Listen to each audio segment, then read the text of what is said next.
Corey James Sandhagen, atau yang dikenal sebagai The Sandman, adalah salah satu petarung paling menarik pada divisi bantamweight di UFC.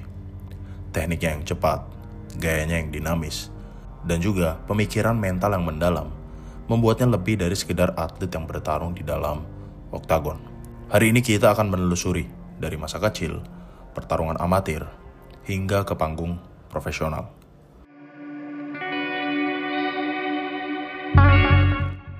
Corey James Sandhagen, atau yang lebih dikenal dengan julukan The Sandman, lahir pada 20 April tahun 1992 di Aurora, Colorado, Amerika Serikat. Sejak kecil, Corey bukanlah sosok yang langsung terjun ke dunia mixed martial arts. Justru, masa mudanya lebih banyak dihabiskan di lapangan basket. Dia bermain di tim basket sepak bola sekolah menengahnya, Smoky Hill High School, dan sempat bercita-cita untuk melanjutkan ke jenjang yang lebih serius. Namun, jalan hidup membawanya ke arah yang berbeda. Awalnya, dia pertama kali belajar taekwondo, tetapi kemudian dia merasa bahwa olahraga itu terlalu membatasi. Instrukturnya melarang penggunaan pukulan, dan Corey ingin sesuatu yang lebih bebas. Rasa ingin tahu itu menuntunnya pada kickboxing, dan disinilah fondasi awal gaya bertarungnya terbentuk. Dia bahkan sempat menorehkan prestasi dengan merebut gelar dunia di bawah organisasi World Kickboxing Association atau WKA. Pendidikan tetap menjadi bagian penting dalam hidupnya. Corey menempuh studi psikologi di University of Colorado Boulder. Bidang itu kelak memainkan peran besar dalam membentuk filosofi dan juga pendekatan mentalnya sebagai seorang atlet MMA. Dia memahami sejak dini bahwa aspek psikologi bisa menjadi kunci dalam menghadapi tekanan di dalam maupun di luar oktagon.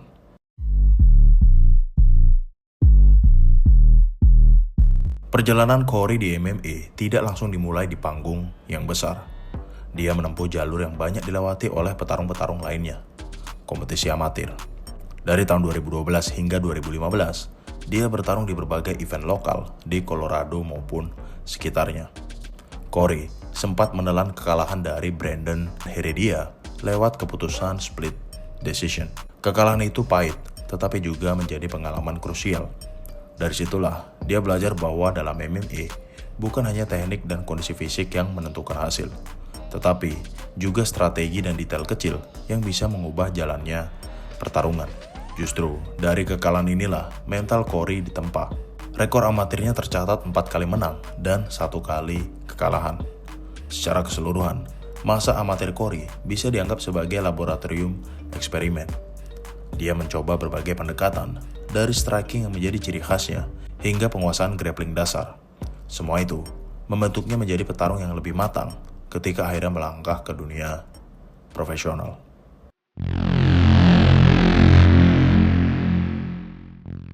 Pada tahun 2015 menjadi titik transisi yang penting. Corey memutuskan untuk benar-benar terjun sebagai petarung profesional.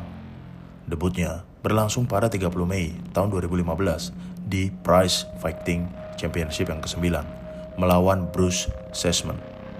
Corey berhasil memenangkan pertarungan melalui submission, membuktikan bahwa dia tidak hanya mengandalkan strikingnya, tetapi juga sudah mengasah kemampuan Brazilian Jiu-Jitsu-nya. Kemenangan itu memberinya sinyal bahwa dia memiliki potensi menjadi petarung yang komplit. Pertarungan berikutnya Corey menghadapi Dalton Goddard di Paramount MMA. Kali ini, dia kembali menang melalui submission. Dari sini, mulai terlihat pola bahwa Corey bukan hanya seorang striker, melainkan petarung serba bisa yang mampu menyelesaikan pertarungan, baik itu melalui stand-up fighting maupun pertarungan di ground.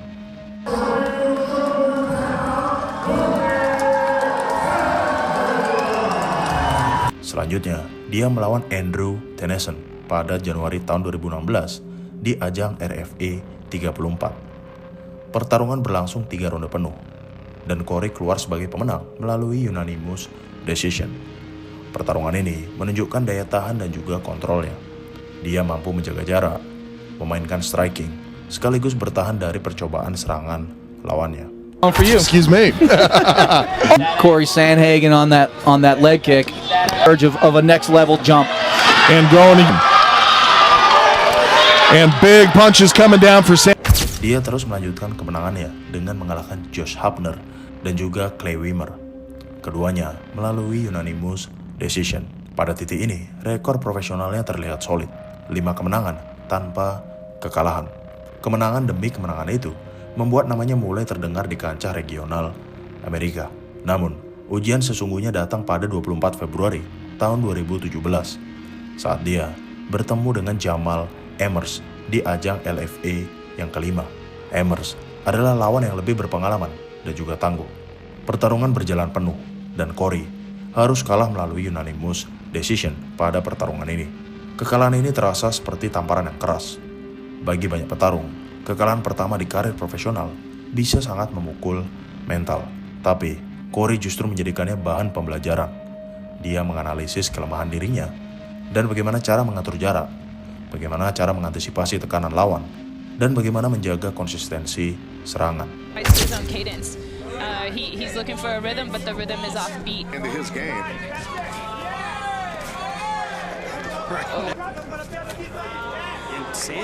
Setelah kekalahan itu, Corey bangkit dengan luar biasa di LFA yang ke-24.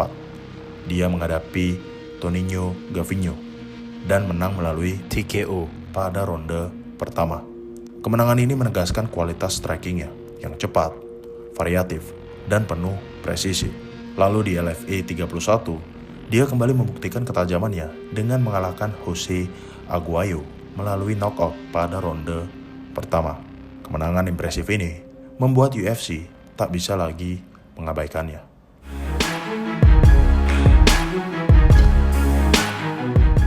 Ketika Corey Sandhagen resmi menandatangani kontrak dengan UFC pada awal tahun 2018, dia bukanlah nama yang banyak dikenal oleh para fans MMA. Di balik itu ada reputasi kuat sebagai petarung LFA yang penuh potensi. Corey datang membawa modal teknik striking yang tenis, mental baja, dan keinginan besar untuk menguji dirinya di panggung terbesar MMA. Pada tanggal 27 Januari tahun 2018 menjadi hari yang tidak terlupakan bagi Corey Sandhagen. Dia melakukan debutnya di UFC on Fox, Jake versus Bronson yang kedua, menghadapi Austin Arnett. Dalam laga itu, Corey tampil dengan sangat lepas. Dia memanfaatkan panjang jangkauan tubuhnya, memainkan jabnya, tendangan, dan juga kombinasi-kombinasi yang powerful. Arnett kewalahan menghadapi intensitas serangan dari Sandhagen. Pada ronde kedua, Corey menyelesaikan pertarungan melalui body shoot yang sangat solid. Debut itu bukan hanya sebuah kemenangan, melainkan sebuah statement bahwa seorang pemain baru telah tiba pada divisi bantamweight. Setelah debut, Corey melanjutkan dengan penampilan yang spektakuler. Pada Agustus tahun 2018, dia menghadapi Luri Alcantara, veteran tangguh asal Brazil. Pertarungan ini berjalan sangat menegangkan. Alcantara hampir saja mengunci Corey Sandhagen melalui submission pada ronde pertama. Namun, Corey tetap bertahan, keluar dari posisi berbahaya, lalu membalikkan keadaan melalui ground and pound yang brutal. Pertarungan harus dihentikan pada ronde kedua dan memberikan Sandhagen kemenangan TKO dan juga sekaligus penghargaan Fight of the Night pada pertarungan ini. Pada laga ini, publik mulai melihat keistimewaan dari Corey Sandhagen, yaitu ketangguhan mental dan kemampuan mengubah situasi sulit menjadi peluang emas. Pada bulan Januari tahun 2019, dia kembali naik ke oktagon melawan Mario Bautista, yang kala itu masuk sebagai pengganti mendadak. Corey tidak menyia-nyiakan kesempatan ini. Dia tampil dominan dan berhasil melakukan kuncian armbar pada ronde pertama dan berhasil mencatat kemenangan melalui submission. Kemenangan ini memperlihatkan bahwa dirinya bukan hanya seorang striker, melainkan petarung komplit yang juga memiliki ancaman yang nyata pada pertarungan di ground. Berikutnya, pada tanggal 27 April tahun 2019, di ajang UFC Fight Night Jake versus Hermansson di Sunrise, Florida, Corey Sandhagen menghadapi John Hand of Stone Lineker. John Lineker saat itu sudah terkenal sebagai salah satu striker paling menakutkan pada divisi bantamweight. Julukannya, Hand of Stone, datang bukan tanpa alasan. Lineker adalah petarung dengan gaya pressure tanpa henti, mengandalkan hook keras yang seringkali meruntuhkan lawan dalam sekejap. Sejak bel pertama dibunyikan, Sandhagen memperlihatkan kecerdasan taktikalnya. Dia tidak mencoba head-to-head dengan Lineker dalam adu pukul jarak dekat. Sebaliknya, dia mengandalkan footwork, jab, dan juga tendangan-tendangan baik ke arah kaki maupun ke arah tubuh untuk tetap menjaga jarak, memanfaatkan sudut dan menyalurkan kombinasi-kombinasi cepat sebelum keluar dari jangkauan Lineker. Hasilnya, Cory Sandhagen berhasil memenangkan pertarungan melalui split decision. Pada bulan Juni tahun 2019, dia menghadapi Rafael Asuncao, salah satu petarung top 5 pada saat itu. Banyak yang menganggap ini ujian terberat bagi Sandhagen. Namun, Cory tampil dengan disiplin, menjaga jarak, memukul mundur Asuncao, dan akhirnya menang melalui unanimous decision. Dengan kemenangan ini, Sandhagen resmi masuk pada daftar petarung papan atas pada divisi bantamweight. Namun dunia MMA selalu penuh ujian. Pada bulan Juni tahun 2020, pada UFC 250, Cory Sandhagen bertemu dengan Aljamain Sterling dalam laga eliminator penantang gelar. Tak butuh waktu lama bagi Sterling untuk menuntaskan pertarungan melalui rear naked choke. Kekalahan cepat itu menjadi pukulan telak bagi Cory Sandhagen. Banyak yang mulai meragukan, apakah Sandhagen benar-benar siap berada di level teratas. Bagi Cory, kekalahan itu adalah pelajaran berharga. Dia tidak merespon dengan menyalahkan keadaan, melainkan menganalisis kelemahan dirinya. Bagaimana menghadapi grappler elit, bagaimana mengantisipasi ground control, dan bagaimana memulai pertarungan dengan lebih waspada. Cory Sandhagen, very significant for the Bandiella. To try and draw Marlon Moraes in. Hagen's helping him though because as blocked partially. Lead to a fight against someone like Marlon. Hanya 4 bulan setelah kekalahannya, Cory kembali ke oktagon melawan Marlon Moraes, mantan penantang gelar. Pertarungan ini menjadi ajang pembuktian, dan Sandhagen tampil dengan percaya diri, mendominasi Moraes dengan kombinasi strikingnya. Pada ronde kedua, dia melepaskan spinning wheel kick yang mendarat telak di rahang Moraes dan diikuti dengan ground and pound. Pertarungan pun dihentikan dan Cory Sandhagen kembali dalam sorotan. Kali ini, knockout spektakuler yang menghebohkan fans MMA di seluruh dunia. Namun puncaknya datang pada Februari tahun 2021 ketika dia menghadapi Frankie Edgar. Pertarungan baru berjalan 28 detik saat Cory meluncurkan flying knee yang sempurna yang membuat Edgar terkapar tak sadarkan diri. Knockout itu langsung masuk jajaran highlight terbesar dalam sejarah UFC bantamweight. Dari sini, nama Cory Sandhagen mulai melejit. Dia tidak lagi hanya dipandang sebagai prospek, melainkan sebagai calon serius penantang gelar. We're gonna have a clean fight. Touch glove. TJ Dillashaw, the underdog. It's fast moving forward. Against Moraes, but Moraes wasn't going for The right cross. Stunned him with that right. Flying knee. And he cut the nose with that knee. Cut. That's super tight right. Setelah 2 knockout ikonik itu, Cory menghadapi TJ Dillashaw pada Juli tahun 2021. Dillashaw pada saat itu adalah mantan juara yang kembali setelah mengalami scoring dan dianggap lawan yang sangat berbahaya. Pertarungan berjalan 5 ronde penuh dengan sangat ketat. Banyak pengamat yang menilai Cory sudah melakukan yang terbaik untuk bisa menang. Tetapi, juri memberikan kemenangan tipis kepada TJ Dillashaw melalui split decision. Meski kalah, performa Sandhagen justru meningkatkan reputasinya. Dia membuktikan bahwa dirinya mampu bersaing di level tertinggi. Work early and often in this division. Sandhagen actually said prioritized highlight reel finish. you ever had for an fights. They start to fatigue. Kesempatan besar datang segera setelah itu. Pada Oktober tahun 2021, dia dipilih menghadapi Peter Yan untuk gelar interim bantamweight pada UFC 267. Pertarungan ini berlangsung keras selama 5 ronde. Cory memulai dengan sangat baik, memanfaatkan reach yang dia miliki dan variasi-variasi serangan untuk menekan Peter Yan. Namun, seiring ronde berjalan, Yan menyesuaikan strategi dan mulai mengambil alih pertarungan. Pada akhirnya, Sandhagen harus kalah melalui unanimous decision. Meskipun gagal meraih gelar juara, penampilannya dipuji karena dia berhasil memberi salah satu petarung terkuat pada divisi bantamweight ujian yang berat. Pain of losing is the pain of losing regardless of who it's against or you know the performance or whatever. So the TJ one was just like a little bit especially painful because I really didn't want to lose that one against TJ for one, and then two, I just didn't really want to lose like that close. You know, like no one wants to lose that close. If you get beat, you want to get beat. But and then yeah, the Yan one, I thought I fought as hard as I could and I fought as well as I could. you know, on the amount of notice that I got, and you know, I was happy with the way that I did that one. But yeah, tough losses. They definitely both hurt just as much as my amateur losses. You know, like I said, they all hurt, but they were needed, so it is what it is. Meski sempat turun, Corey tetap konsisten bertarung melawan nama-nama besar. Dia mengalahkan Song Yadong pada September tahun 2022 melalui Dr. Stoppage, menunjukkan kemampuannya memecah ritme lawan dengan striking yang tajam. Pada bulan Maret tahun 2023, dia menghadapi Marlon Chito Vera, salah satu kontender paling berbahaya pada divisi bantamweight.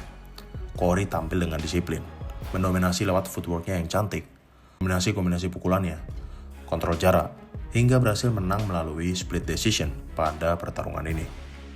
Gotta have output, you gotta go here. Chito on the next. This is clearly ahead here, albeit had a better make an argument more. Well, can't see to land the hell. Catches the kick on the back. In my opinion, one of the most technical and one of the finest performances in that division. That 135-pound division, to have a guy like you and Marlon go after it like that, that was a fucking great fight. Thank you. Really great fight. And you're like on top of it right now, man. It's really exciting to watch. Yeah, I'm getting pretty good, you know. Yeah, for real. Like I've really been just plugging up some holes, like figuring some stuff out. I feel like I'm at the part in the martial arts journey where I've gotten really good at being a really good learner. Like I can learn super fast and super efficiently now. And it's like big time paying off. Lanjut pada bulan Agustus tahun 2023, Corey melawan Rob Font. Meskipun mengalami cedera bicep di tengah pertarungan, dia tetap tampil dengan strategi yang pintar, menggunakan grappling dan kontrol untuk mengamankan kemenangan dominan melalui unanimous decision. Keputusan itu menunjukkan bahwa Sandhagen bukan hanya seorang striker yang spektakuler, tetapi juga petarung cerdas yang bisa menyesuaikan gaya bertarung sesuai dengan kebutuhan. Saat Corey Sandhagen menerima tawaran untuk menghadapi Umar Nurmagomedov pada bulan Agustus tahun 2023, banyak yang menilai itu adalah langkah yang berani. Pada saat itu, Umar adalah petarung undefeated dan petarung muda dari Dagestan yang juga bagian dari tim mantan juara Khabib Nurmagomedov maupun Islam Makhachev. Dia memiliki grappling yang solid, striking yang kreatif, dan stamina tanpa henti. Dalam pertarungan itu, Sandhagen berusaha menggunakan keunggulan reach yang dia miliki dan juga variasi-variasi serangan untuk tetap menjaga jarak. Namun, Umar mampu mematahkan ritme tersebut dengan pressure grapplingnya dan transisi yang cepat, yang membuat Sandhagen sulit untuk menemukan momentumnya. Beberapa kali Corey mencoba untuk melakukan kombinasi in and out, tetapi Umar segera menutup ruang dengan clinch maupun takedown. Pertarungan berlangsung penuh selama 5 ronde yang ketat, tetapi para juri sepakat dan memberikan kemenangan untuk Umar melalui unanimous decision. 8 bulan kemudian, Corey mendapatkan kesempatan untuk bisa bangkit. Lawannya kali ini adalah Deiveson Figueiredo, mantan juara flyweight yang naik ke divisi bantamweight. Nama besar Figueiredo menghadirkan resiko sekaligus peluang pada saat yang bersamaan. Jika Sandhagen menang, dia akan kembali menegaskan posisinya sebagai penantang gelar serius pada divisi bantamweight. Pertarungan ini berlangsung di Des Moines, Iowa pada 3 Mei tahun 2025. Dari awal, Sandhagen tampil dengan percaya diri. Dia mengendalikan jarak, memainkan jab, dan mendaratkan kombinasi-kombinasi yang clean. Figueiredo mencoba beberapa serangan yang eksplosif, termasuk upaya leg lock yang berbahaya, tetapi Sandhagen berhasil bertahan. Memasuki ronde kedua, drama terjadi. Dalam sebuah scramble di ground, kedua kaki mereka terikat. Saat mencoba membalikkan posisi, lutut Figueiredo mengalami cedera. Dia langsung kesakitan dan wasit menghentikan pertarungan tersebut. Sandhagen dinyatakan menang melalui TKO karena cedera atau injury. Hasil itu memang tidak seindah knockout highlight seperti saat dia menumbangkan Moraes maupun Frankie Edgar. Tetapi, kemenangan tetaplah kemenangan. Yang lebih penting, dia menunjukkan kecerdasan strategi dalam bertarung, tidak terburu-buru, tetap disiplin, dan memanfaatkan peluang saat lawan dalam posisi yang sulit.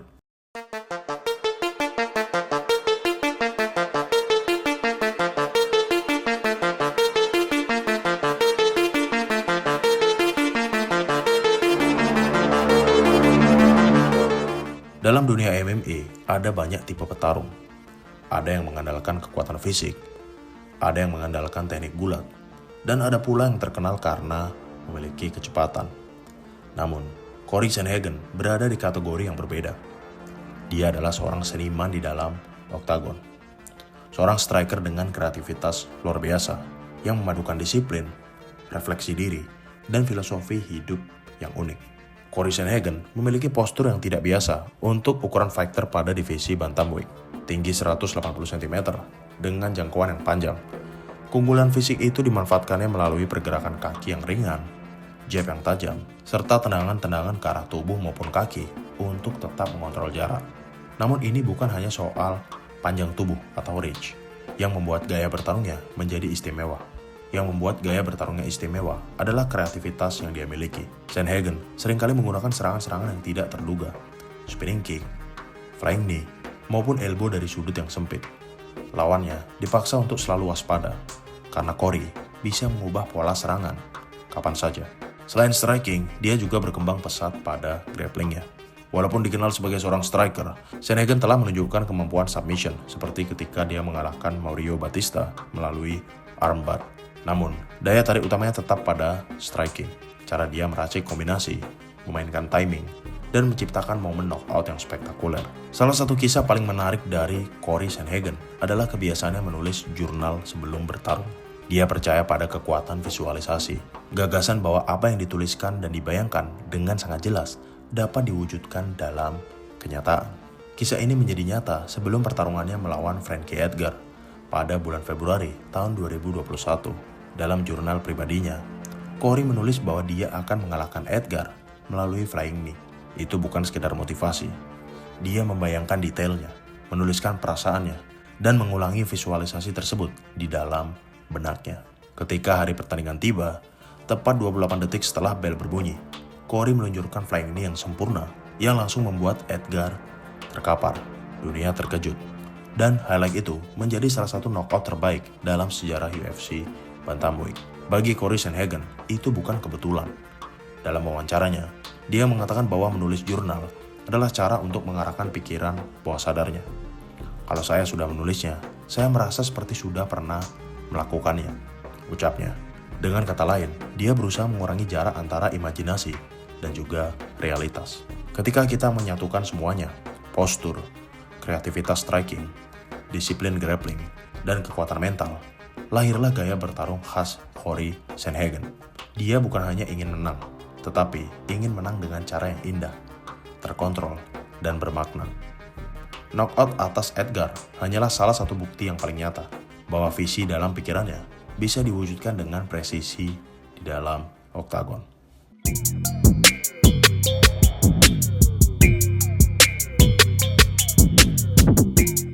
Ketika kita menatap masa depan Cory Sandhagen pada UFC, satu pertarungan muncul sebagai titik krusial. Juara bantamweight saat ini, Merab The Machine Dvalishvili.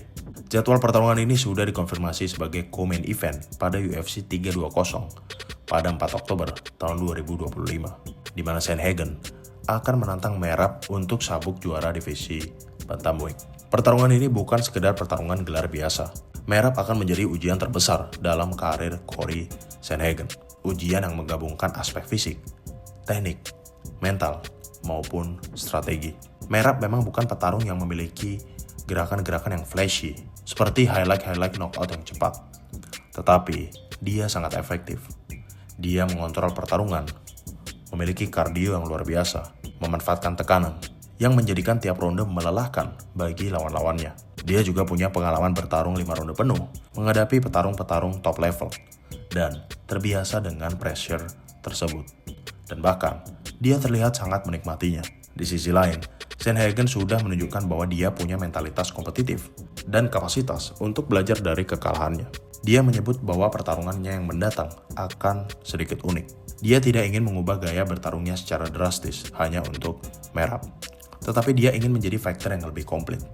Artinya, dia juga siap berlatih takedown defense, grappling, maupun meningkatkan stamina-nya. Jika Cory Sandhagen berhasil menjaga jarak dan tidak terlalu sering terkena takedown, dia bisa memaksa Merab untuk bertarung di area yang bukan keunggulannya. Namun Merab juga punya stamina kelas atas. Dia mampu mempertahankan ritme tinggi selama 5 ronde penuh. Sandhagen harus sangat efisien menggunakan energinya, tidak terbawa ke dalam war of attrition terlalu cepat karena ada risiko kelelahan.